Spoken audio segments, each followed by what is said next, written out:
Hello everyone. So start करते हैं अपनी नेक्स्ट क्लास। हम लोग देख रहे थे अपवाह तंत्र, ड्रेनेज सिस्टम ऑफ राजस्थान। तो अब हम लोग इसमें अपने चैप्टर को आगे बढ़ाते हैं।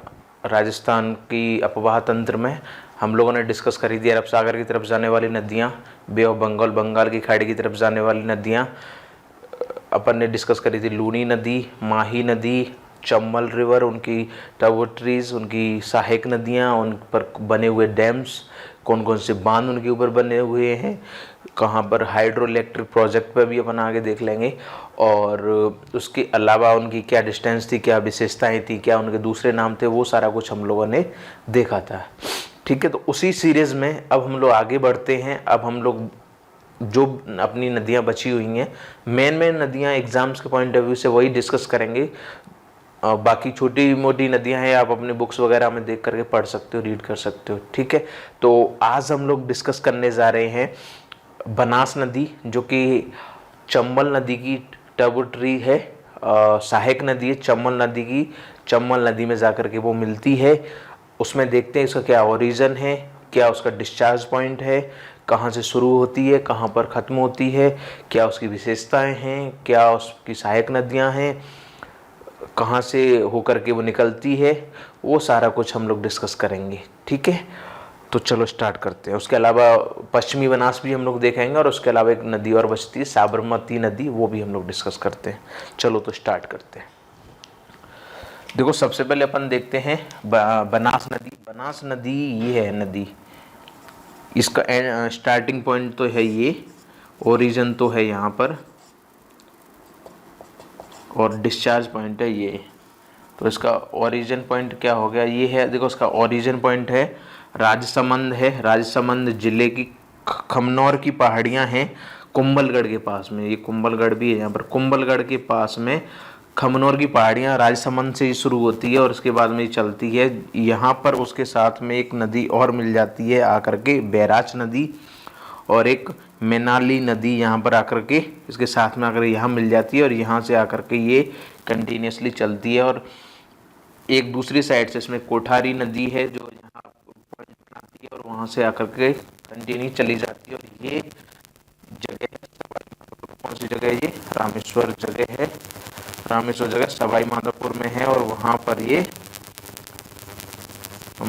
माधोपुर में ये उससे मिल जाती है।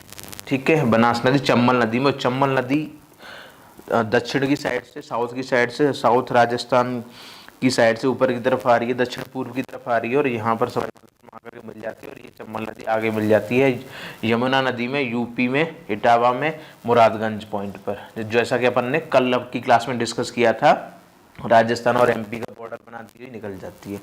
क्लियर हुआ यहाँ तक? तो चलो अब आगे बढ़ते हैं। देखो, अपन ने ओरिजिन पॉइंट देखा, एंड पॉइंट देख लिया, कहाँ से होकर के निकल के जा रही है वो देख लिया। अब हम लोग इसका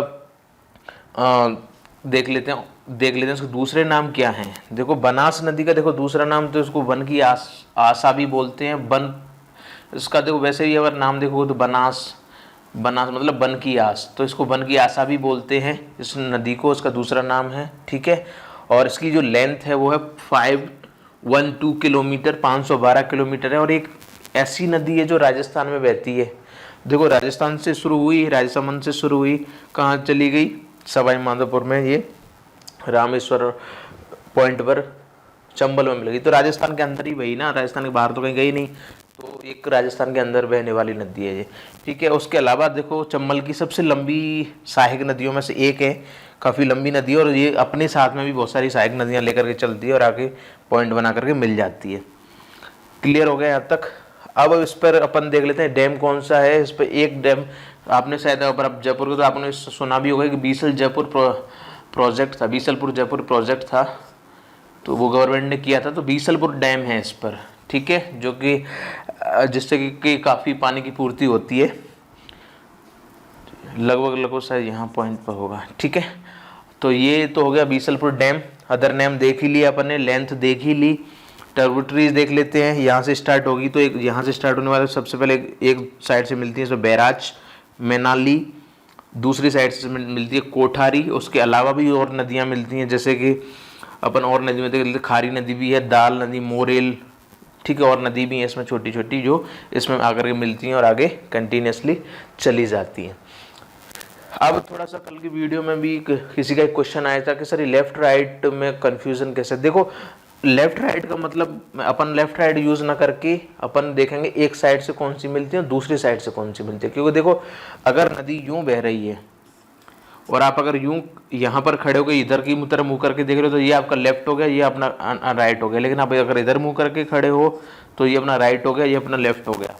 तो लेफ्ट राइट कुछ भी हो सकता है, लेकिन अपन कंसीडर करेंगे कि एक साइड से कौन सी है दूसरे साइड से कौन सी है। ठीक है, तो लेफ्ट राइट में कंफ्यूजन ना हो इसीलिए। ठीक है, तो ये तो रहा अपना जो बनास नदी की खास खास बातें, और बाकी और ज़्यादा डिटेल में अपन आपको कहीं से कॉन्सेप्ट तो समझ में आ गया होगा कहाँ से स्टार्ट हो रही है कहाँ एंड हो रहा है, तो कहाँ कहाँ से होकर के ये जा रही है।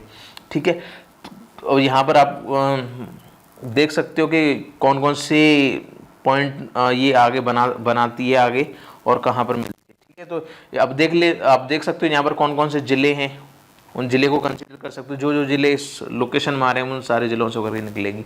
ठीक है, ये तो रहा अपना बनास नदी का पॉइंट। अब अपन बात कर लेते हैं दूसरी नदी पश्चिमी बनास। पश्चिमी बनास में और बनास में थोड़ा सा एक डिफरेंस ये है कि पश्चिमी बनास तो चलती है इधर और बनास तो चलती है इधर और पश्चिमी बनास चलती है इधर। ठीक है, क्लियर हो गया।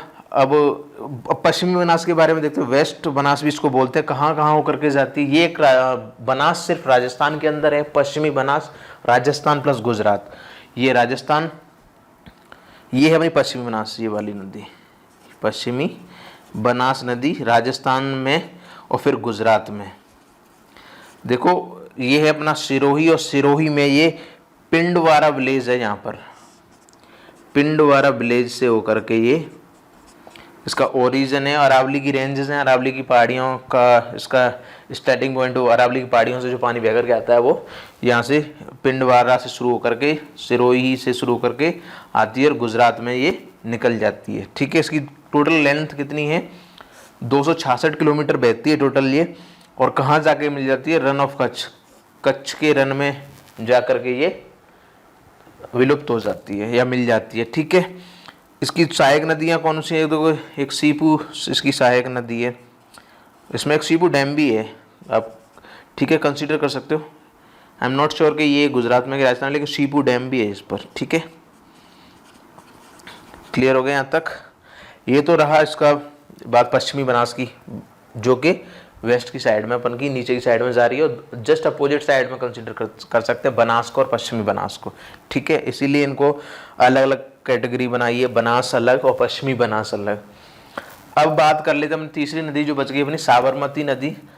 साबरमती नदी कंफ्यूज नहीं होना, साबरमती नदी अलग है, सागरमती नदी अलग है। सागरमती नदी अपन ने लूनी नदी के साथ डिस्कस करी थी ना, जो नागा हिल्स वाली, कि नागा हिल्स से सागरमती आई और पुष्कर से आई अपनी सरस्वती और पॉइंट बना करके लूनी नदी में आगे कंटिन्यू चलती है। ठीक है, अब साबरमती रिवर ये वाली है, देखो ये रही। एंड ओरिजिन पॉइंट क्या है इसका तेपुर, उदयपुर, तेपुर गांव उदयपुर में स्टार्ट हो जाती है और इसका जो एंड पॉइंट है वो है गुजरात में। डिस्चार्ज पॉइंट है खंबात की खाड़ी में, गल्फ ऑफ कम्बे इसको बोलते हैं अपन, खंबात की खाड़ी बोल दो की खाड़ी, और इंग्लिश में बोलो तो गल्फ ऑफ कॉम्बे। ठीक है, अब ये तो रहा इसकी origin point. And point length कितनी है इसकी 371 किलोमीटर है इसकी टोटल लेंथ, 371 किलोमीटर इसकी टोटल लेंथ है राजस्थान से गुजरात के तक के बीच में। और इस पर एक डैम बना हुआ है, वो है एक डैम ये वाला, कौन सा है, धरोही। धरोही डैम कौन सी नदी पर है, कौन सी नदी पर है, साबरमती नदी पर धरोही डैम स्थित है। क्लियर हो गया। तो आज अपन ने डिस्कस किया 3 नदियों के बारे में, बनास नदी, साबरमती नदी, पश्चिमी बनास नदी।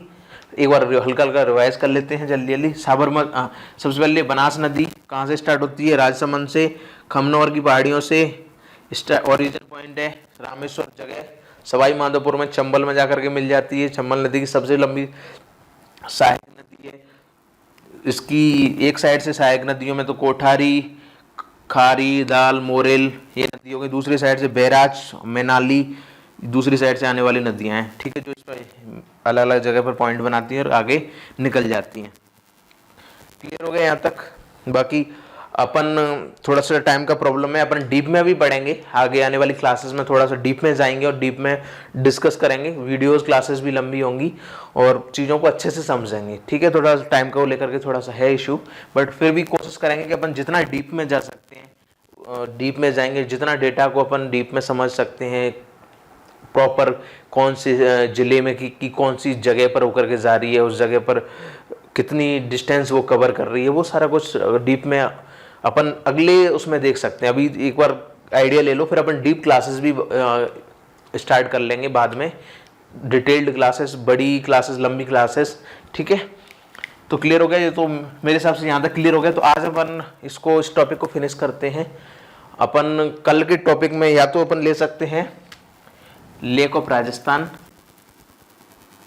लेक्स ऑफ राजस्थान, राजस्थान की झीलें, या फिर अपन ले सकते हैं दूसरा टॉपिक अपन ले सकते हैं राजस्थान की झीलों के अलावा झीलें। अपन दूसरा पॉइंट अपन ले सकते हैं क्लाइमेट वाला, क्लाइमेट ऑफ राजस्थान। ठीक है, राजस्थान का में किस तरह का क्लाइमेट होता है, किस तरह का मौसम होता है, किस तरह की मौसम उधर ऋतुएँ होती हैं, किस तरह का बारिश वगैरह का क्या पैटर्न रहता है, वो सारा कुछ हम लोग इसमें देखेंगे। उससे पहले अपन देख लेंगे राजस्थान की झीलें, देख लेंगे कहाँ कहाँ पर कौन सी झीलें, खारे पानी की कौन सी झीलें हैं, फ्रेश वाटर की कौन सी झीलें, वो सारा कुछ हम लोग देख लेंगे। ठीक है, चलो तो अभी के लिए इतना ही। बाकी कोई सजेशन देना है, पढ़ने में मज़ा आ रहा है, अच्छा लग रहा है, तो आप लाइक कर सकते हो, शेयर कर सकते हो, सब्सक्राइब कर सकते हो। और कोई डाउट हो, कोई क्वेरी हो, कोई फीडबैक देना हो तो आप कमेंट सेक्शन में दे सकते हो। बाकी आप ठीक है, अच्छा फीडबैक आ रहा है, अच्छा रिस्पॉन्स आ रहा है, अपन ऐसे ही कंटिन्यू चलते हैं। आप भी पढ़ो और हम भी मेहनत करते हैं, आप भी करो। ठीक है, तो अभी के लिए इतना ही। Thank you very much. Next class